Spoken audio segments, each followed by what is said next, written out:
جانچیں تو ہم یہ پائیں گے کہ قرآن میں کہیں بھی اس بات کا ذکر نہیں ہے کہ انٹرسٹ زیادہ یا کم ہونے پہ حلال یا حرام ہوگا۔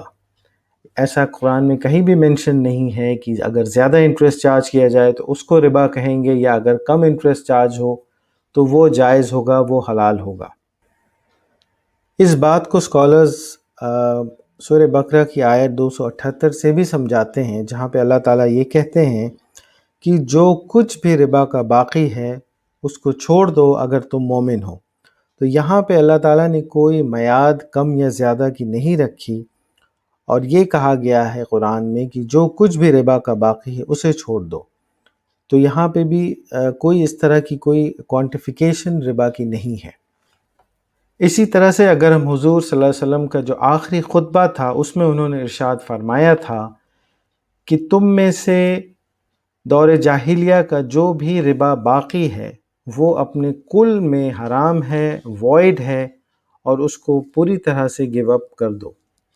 تو حضور صلی اللہ علیہ وسلم نے بھی کوئی ایسی میعاد یا کوئی ایسا کوانٹیٹیو ڈیفینیشن ربا کی نہیں دی کہ کم یا زیادہ پہ حلال یا حرام ہوگا۔ تو ان دونوں قرآن کی آیت اور حضور صلی اللہ علیہ وسلم کے آخری خطبے سے یہ بات کافی کلیئر ہوتی ہے کہ ربا کو اس کی انٹائرٹی میں حرام قرار دیا گیا ہے، اور اس میں کوئی میعاد اس کے کم یا زیادہ ہونے کی نہیں رکھی گئی ہے۔ تو یہ آرگیومنٹ ویلڈ نہیں ہوگا کہ ربا صرف یوزرس لونز کے لیے ہی ویلڈ ہے۔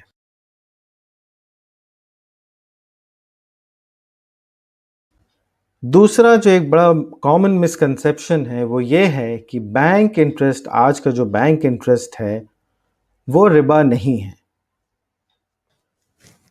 اس کا لاجک اور ریزننگ یہ دیا جاتا ہے کہ دور جاہلیہ کا جو ربا تھا وہ آج کی ماڈرن کمرشل بینکنگ سسٹم سے کافی مختلف ہے، جہاں کی اب بینکنگ ایک پراپر سسٹم بن چکا ہے اور یہ ایک پراپر کمرشل ایکٹیویٹی ہے۔ اگر اس کو ہم پرانے زمانے کے ربا سے کمپیئر کریں تو یہ دونوں ایک بہت ہی مختلف شکل ہیں، اور اس میں کوئی بھی کامنالٹی نہیں ہے اس لحاظ سے۔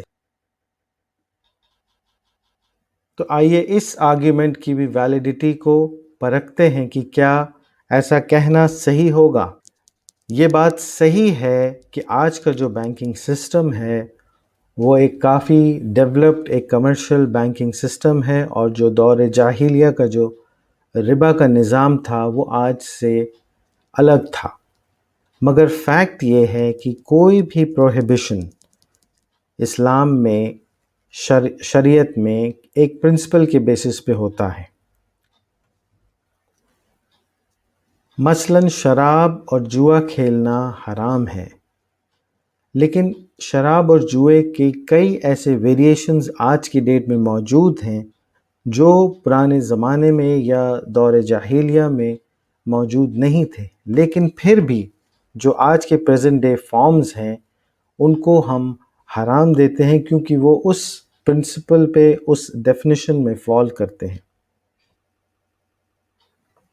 اور ربا کے ساتھ بھی یہی ہے، اگرچہ اب آج کی ڈیٹ میں ربا کو انٹرسٹ کہا جاتا ہے اور یہ ایک بڑے کمرشلائز سسٹم کے اندر ورک کرتا ہے، لیکن پھر بھی جو اس کی بیسک سٹرکچر ہے، جو اس کی بیسک کوالٹیز کہیے یا اس کی جو بیسک پیرامیٹرز ہیں وہ وہی ہیں جن کے بیسس پہ قرآن میں اس کو حرام کہا گیا ہے اور اس کو صحیح نہیں مانا گیا ہے۔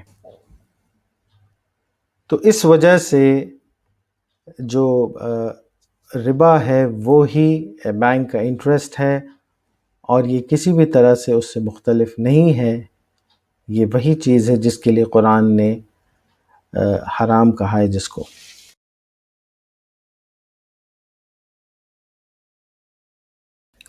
تیسرا ایک جو بڑا کامن مسکنسیپشن ہے وہ یہ ہے کہ ربا خالی ان لونز کے لیے، ان قرضوں کے لیے حرام ہے جو کہ کنزمپشن لون ہوتے ہیں، جسے کوئی غریب آدمی یا کوئی ضرورت مند انسان اپنی کنزمپشن نیڈز کے لیے لیتا ہے، اور چونکہ وہ اس کی ضرورتوں کے لیے ہوتا ہے تو اس پہ اگر انٹرسٹ چارج کیا جائے تو وہ اس کی مجبوری کا فائدہ اٹھانے جیسا ہے۔ تو اس آرگیومنٹ کی حقیقت کیا ہے؟ آئیے اس کو بھی پرکھتے ہیں۔ اسلامی شریعت میں کسی بھی فائنینشیل ٹرانزیکشن یا کسی بھی کمرشل ٹرانزیکشن کی ویلیڈیٹی یا اس کا جائز ہونا یا نہ ہونا ٹرانزیکٹنگ پارٹیز کی مالی حالت پہ ڈیپینڈ نہیں کرتا۔ اگر شراب حرام ہے تو وہ امیر کے لیے بھی حرام ہے اور غریب کے لیے بھی حرام ہے۔ جوا یا اور طرح کی دیگر حرام چیزیں امیر غریب دونوں کے لیے حرام ہیں۔ تو شریعت میں اس سے کوئی فرق نہیں پڑتا کہ قرضہ لینے والا امیر تھا یا غریب تھا، اس نے کنزمپشن پرپس کے لیے لون لیا یا کسی پروڈکٹیو پرپس کے لیے لون لیا۔ شریعت میں ربا چاہے امیر لے یا دے یا غریب لے یا دے، دونوں ہی صورتوں میں وہ حرام ہے، اور اس میں امیر یا غریب کی کوئی بندش، کوئی کنڈیشن نہیں ہے۔ تو ان آرگیومنٹ سے اور ان کے دلائل سے ہم یہ کنکلوڈ کر سکتے ہیں کہ یہ مسکنسیپشنز ہیں، اور آج کا جو بینک کا انٹرسٹ ہے وہ در حقیقت ربا کی ہی ایک قسم ہے اور کچھ نہیں۔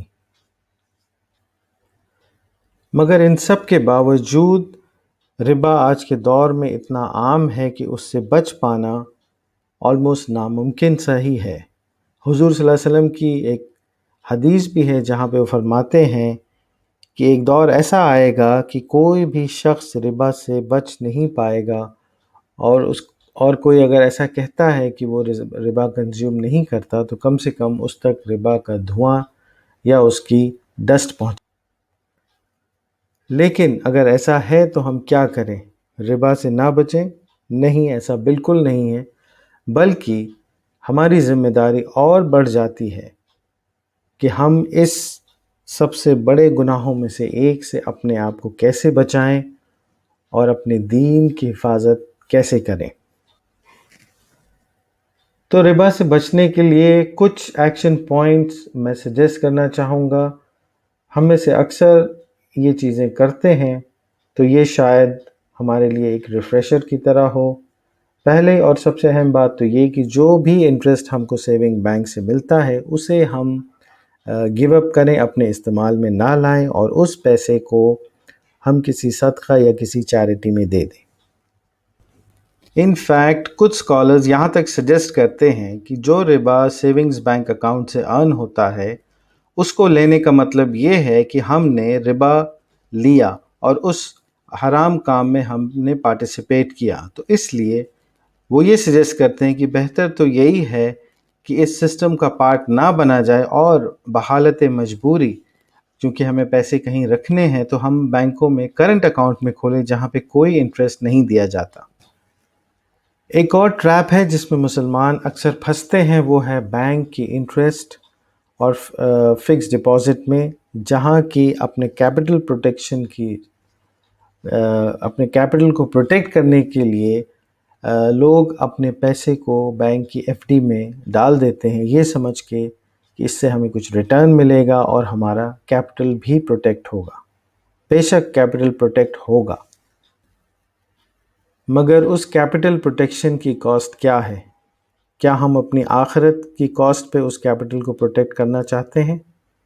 یہ ہم کو سمجھنا ہوگا۔ اس لیے بینک کی ایف ڈی میں پیسہ ڈالنا قطعاً جائز نہیں ہے، اور اس سے ہمیں بچنا چاہیے، اور ہمیں آلٹرنیٹ سورسز تلاش کر کے اپنے پیسے کو وہاں پہ انویسٹ کریں، وہاں پہ پارک کریں، ایسے حلال سورسز جہاں پہ پیسہ انویسٹ کرنا جائز ہو۔ ایسے دوسرے آلٹرنیٹیو انویسٹمنٹ سورسز ہو سکتے ہیں جیسے کہ شیئر مارکیٹ ہے، آپ کے کنونشنل پریشس میٹلز ہیں، گولڈ سلور وغیرہ، یا ریئل اسٹیٹ ریٹ ہے، کراؤڈ فنڈنگ ہے حلال بزنسز کی۔ تو ایسے تمام طریقے کے آپشنز ہو سکتے ہیں جسے اگر ہم ایکسپلور کریں تو انشاءاللہ ہمیں آپشنز ملیں گے۔ ان سب کے علاوہ ہمیں یہ بھی کرنا چاہیے کہ ہمیں اپنی گورنمنٹ کو، اپنی آرگنائزیشنز کو جہاں ہم کام کرتے ہیں، یا تمام اس طرح کے فورمز پہ جہاں پہ ہم یہ آواز اٹھا سکتے ہیں، ہمیں اپنی ریکوائرمنٹ، ہمیں اپنی ڈیمانڈ ایک آلٹرنیٹیو انویسٹمنٹ ایک آلٹرنیٹیو بینکنگ سسٹم کی رکھنی چاہیے، جہاں پہ کہ ہم اپنی گورنمنٹ سے کہیں کہ ہم کو اسلامک بینکنگ کی اپارچونیٹیز پرووائڈ کریں۔ یہ بڑا انفارچونیٹ ہے کہ ہمارا ملک جہاں پہ مسلمانوں کی اتنی بڑی آبادی ہے، وہاں پہ ایک آلٹرنیٹیو اسلامک بینکنگ سسٹم ابھی تک اسٹیبلش نہیں ہوا، حالانکہ ورلڈ اوور تمام ملکوں میں اسلامک بینکنگ سیٹ اپ ہے، ایون یورپ کے ملکوں میں بھی۔ تو ہمیں ضرورت ہے کہ ہم اپنی گورنمنٹ تک اپنی اس ریکوائرمنٹ کو پہنچائیں، آر بی آئی کو لکھیں، گورنمنٹ کو اپنے ریپرزنٹیٹیو سے کہیں کہ ان چیزوں کو وہ اٹھائیں۔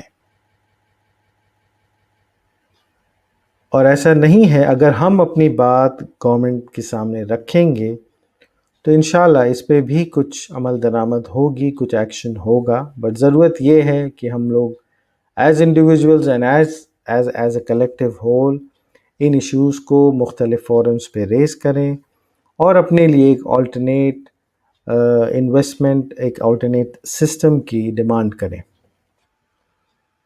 تو یہ تھا ایک شارٹ ڈسکشن ربا سے متعلق۔ میں امید کرتا ہوں کہ آپ کو یہ ویڈیو پسند آیا ہوگا، اور اگر آپ کے بھی ذہن میں اس طرح کے کوئی مسکنسیپشنز ہوں گے تو شاید ان ریزننگ، ان دلائل سے وہ کلیئر ہوئے ہوں گے۔ اس ویڈیو کے لیے اتنا ہی۔ اگر آپ کو یہ ویڈیو پسند آیا ہو تو آپ اس کو لائک کریں، شیئر کریں اور ہمارے چینل کو سبسکرائب کریں۔ اگلے ویڈیو تک کے لیے آپ سے اجازت۔ السلام علیکم۔